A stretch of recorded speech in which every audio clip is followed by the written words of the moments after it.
From everyone thinking they will go back-to-back to losing in the second round. From Tatum playing at an MVP level to a season-ending injury. From being the favorites in the East to losing to the Bing Bong Knicks, the Boston Celtics have been a story on their own.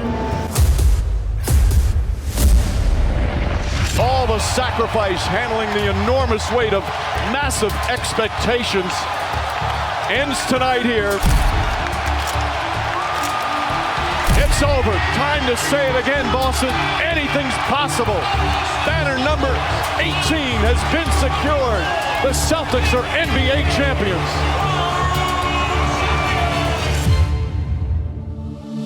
Jason scores.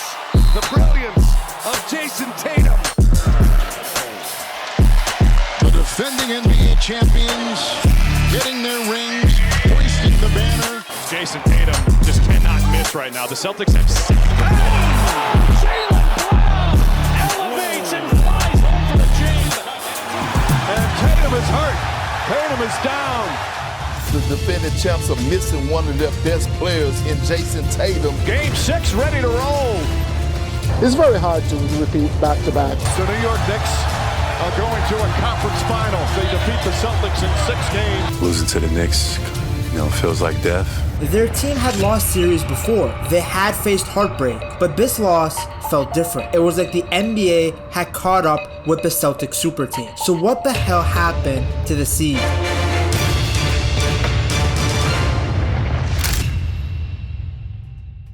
The 2025 season began with one goal in mind for Boston: win the title again. Joe Mazzulla came into the year with a focused team. There were no major changes needed because the Celtics had already made their big moves in the previous offseason. They had brought in Jrue Holiday, a proven champion and one of the best defensive guards in the league. And they added 7'2" Kristaps Porzingis, a big man who could stretch the floor with his shooting and protect the rim. It felt like the Celtics were already stacked, and now they had even more talent. But Mazzulla continued to emphasize discipline and staying ready. He made it clear to everyone, whether you're a starter or coming off the bench, you have a role to play in the team's goal of repeating as champions. With Mazzulla coaching and Tatum leading the team, Boston was ready. The season opened at home at TD Garden, where the Celtics are usually dominant. They immediately set the tone. On opening night, they beat the New York Knicks 132-109, showing the league that their offense was still the most dangerous in the NBA. After that, they kept rolling. Wins against Washington, Detroit. Tatum looked unstoppable, and Mazzulla's system that was focused on ball movement and three-point shooting was working. By November, the Celtics were flying. On October 28th against Milwaukee, Jaylen Brown stepped up with 30 points and Derek White was everywhere, scoring, defending, controlling the pace. He was a thorn in Damian Lillard's side all night. When the teams played again in November, the Celtics won again. This time it was Tatum who led the way with 31 points and 12 rebounds, while Jrue Holiday locked down Lillard. Then another huge moment came in mid-November, when the Cavs came to TD Garden undefeated. At that point, Cleveland had one of the best starts to a season in NBA history, and many thought this might be an Eastern Conference Finals preview.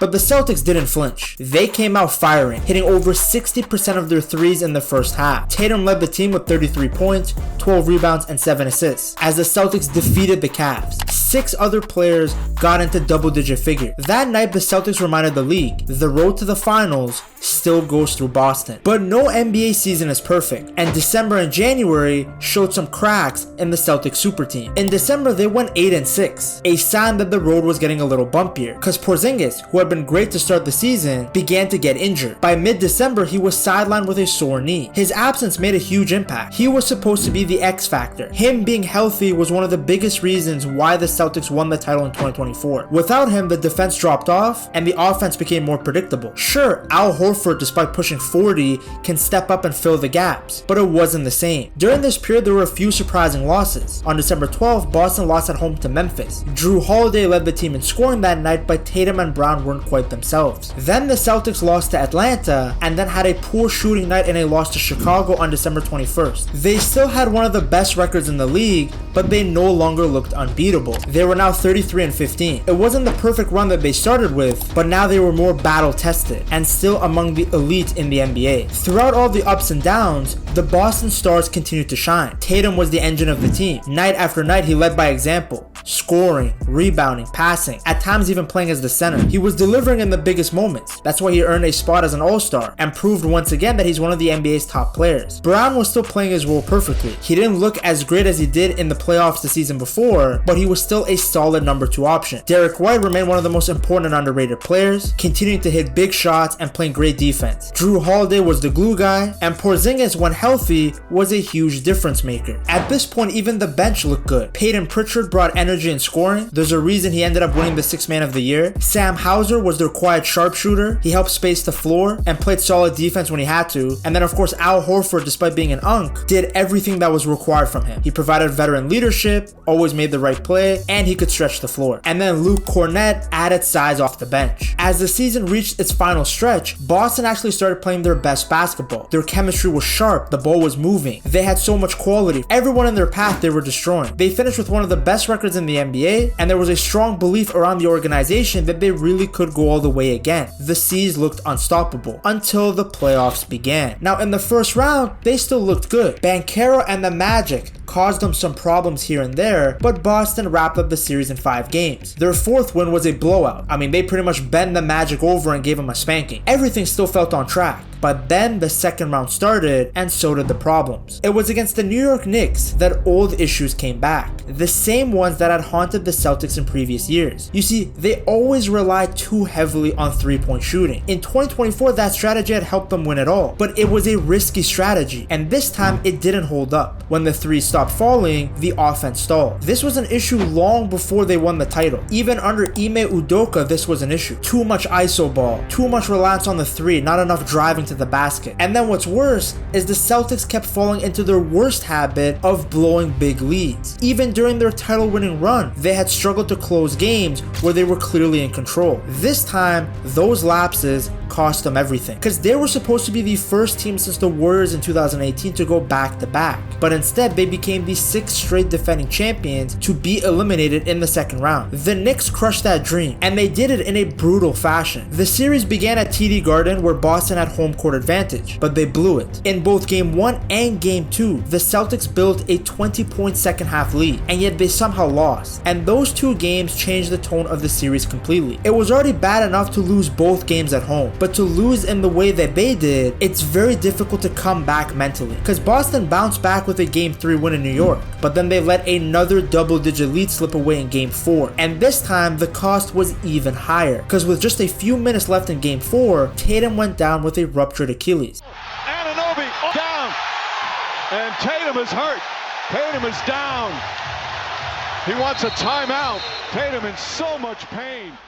It was a devastating blow. Tatum was the Celtics' best player, and especially in that game, he was cooking. The 3-point shot was falling. The Knicks couldn't guard him. And now, not only was his 2025 season over, but I don't think we're going to see Tatum in 2026 either. What's worse is that even before the injury, the Celtics had already given up the lead and were down 9 when he exited. So losing Tatum was a major setback, but it didn't excuse how the team collapsed down the stretch again. Now, Game 5 at home gave the Celtics fans one last moment of hope. Brown, Derek White, and more importantly Luke Cornett all stepped up. Boston won by 25 and they forced a Game 6. Many believed that maybe, just maybe, they could fight their way back even without Tatum. But then Game 6 in Madison Square Garden, the Celtics fell apart. They came out flat and the Knicks came out flying. At one point, the Knicks led by 41 points. They dominated every part of the game. They scored in the paint, they grabbed second chance points. They beat Boston to every loose ball. The defending champions looked a step slow on both ends of the court. They had no rhythm, no energy, and frankly, no response. It was one of the worst postseason losses in Celtics history. Now, of course, the Knicks deserve credit. They outplayed Boston when it mattered the most. They got the job done, especially in games 1, 2, and 6. But the Celtics did basically hand them the series. Their offense never found consistency. They missed a lot of threes and they struggled to adjust, which was a piece of criticism that always lingered around Joe Mazzulla. People just didn't bring it up that much because, well, what can you say when the team wins the championship? For a team that looked so dominant in the regular season, a team that had so much talent on the court, it was a shocking way to go out. Jaylen Brown described it very well after the loss. He said that losing to the Knicks feels like death. Losing to the Knicks, feels like death.